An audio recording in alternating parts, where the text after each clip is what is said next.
one of the major problems that people are now dealing with in KwaZulu-Natal is around electricity. So many people don't have electricity, and they don't have ways of getting electricity at the moment either.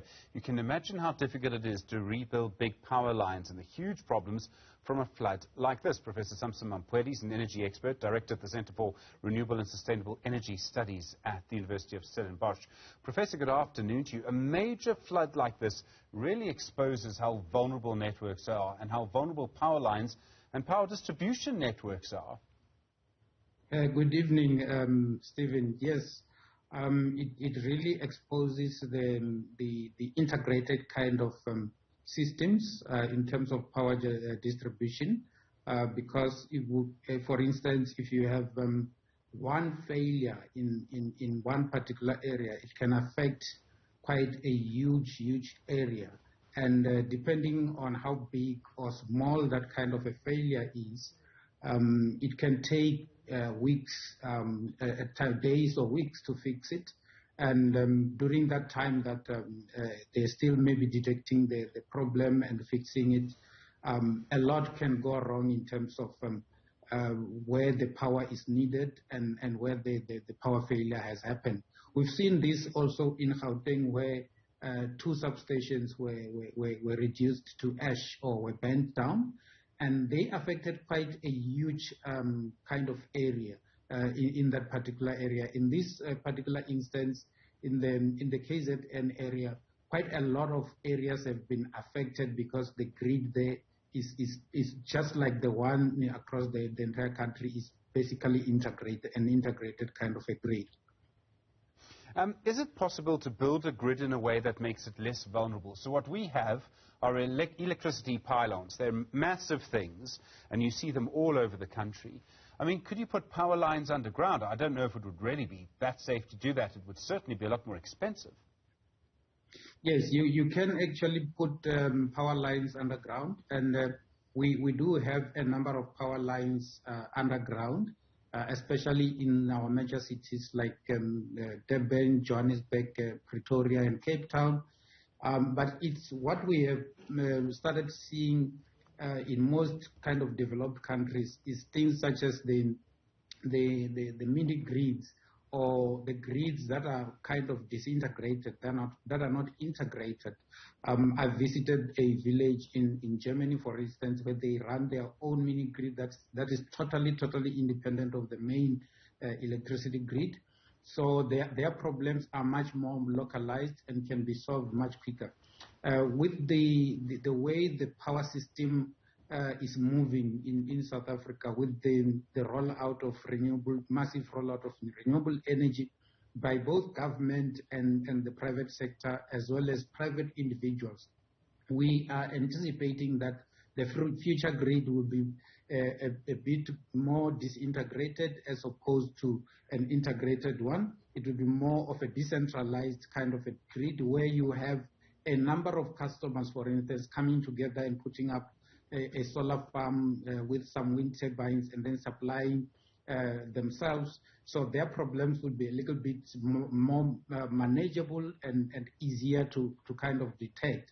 So it is really easy to do it, and we are anticipating that in the near future we'll see more and more of that. Eskom, for instance, they've already started with the mini grid program in the few kind of outlying areas where they can't access the areas because of the mountains and other challenges. They've started this mini grid program where they're putting up some solar panels and some wind turbines, and then powering a community or communities. So we're starting to see some of those coming live as we speak. Why are people doing that? So up until this point, for example, I mean, right now, you're watching Professor Mamphweli and I on TV, and you're probably getting your electricity from a series of coal-fired power stations in Mpumalanga. You could also be getting it from a power station in the DRC. That's how big the grid is. And we've done that because that's made electricity cheaper, as I understand it, Professor. So scale, the economics of scale really matters. Why is that now changed? Yeah, it's changing basically because of the cost of generation by new technologies or renewable energy or sustainable energy technologies. Back then, especially in South Africa, we had very, very cheap electricity. And if you've been following the electricity prices, they are going high every year. And with that, we're seeing the price of renewable energy technologies like solar and wind going down. And we're seeing the price of storage systems because for quite a long time now, we couldn't get the price of storage systems such as your lithium-ion batteries to go down as much as we would have loved to. But now we've seen at global level the price of storage systems such as your lithium-ion batteries and your supercapacitors going down, and that is making decentralized systems more and more affordable. Things such as your pump storage systems, they are becoming cheaper to build, so you could get a lot of power from your solar panels during the day and pump water upstream, and during the night you could then just release that water and it goes through a turbine and produce electricity. The new technology that's coming on board now, and which is coming very fast, we're seeing things such as your hydrogen, both on the production side and also on the storage side. The prices are starting to go down. Electrolysis of water, for instance, to hydrogen and oxygen is becoming cheaper. So with time, most people will just produce electricity and then do electrolysis of water, get some hydrogen, and then when they need the electricity, which we now call dispatchable electricity, they can then use a fuel cell to produce the dispatchable electricity that they need. So those are some of the factors that are affecting the electricity market in general, and we are predicting that very soon the integrated systems will no longer be cheaper. They will be much more expensive to maintain and much more complex, as opposed to the decentralized systems that are coming on board now.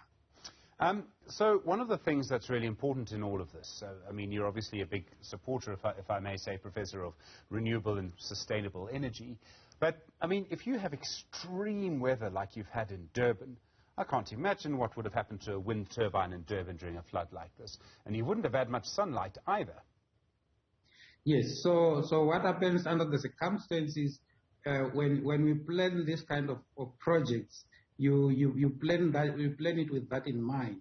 So, for instance, with the wind turbines, we have something that we call the cut-off speed, where your wind turbine will either start turning, rotating, and start producing electricity, and when the wind becomes too much to an extent that it can break the blades, it will then shut down and then keep the blades safe.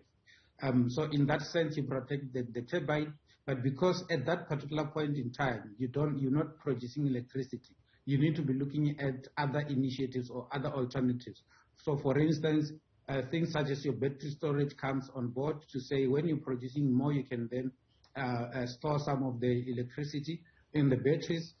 Things such as a pump storage, where you are closer to big rivers, where you have wind turbines, you can then pump some of the water upstream, and during the time that you don't have that you are curtailing, basically, you can then draw from those sources where you've stored the energy. The same applies with your solar panels. These days you can produce hydrogen and store as much hydrogen as you can. During the times when you need it, you can then dispatch that hydrogen and start producing electricity for your needs. So there's quite a number of ways in which you can go around all these kind of challenges. So you could, for instance, at households level, when we size the solar systems, if we're doing an off-grid system, you size it such that it's got 3 what we call days of autonomy, which basically means that your battery storage can store electricity for 3 days where you won't have any sunshine. And remember, Stephen, that the solar panel does not necessarily use heat; it uses the light. So whenever light comes up, you will always have electricity being generated. Studies have shown that there's no way that you can have 3 days continuous without sunshine. Even in KZN, it has not happened that for the consecutive 3 days there's no sunshine at all. So it does happen that you don't have sunshine, but it doesn't normally go for a week or more than 3 days. Professor Sampson Mamphweli, thank you very much indeed, Director of the Centre for Renewable and Sustainable Energy Studies at the University of Cape Town, reminding us that the sun will come out tomorrow, if not tomorrow, the day after that, or the day after that.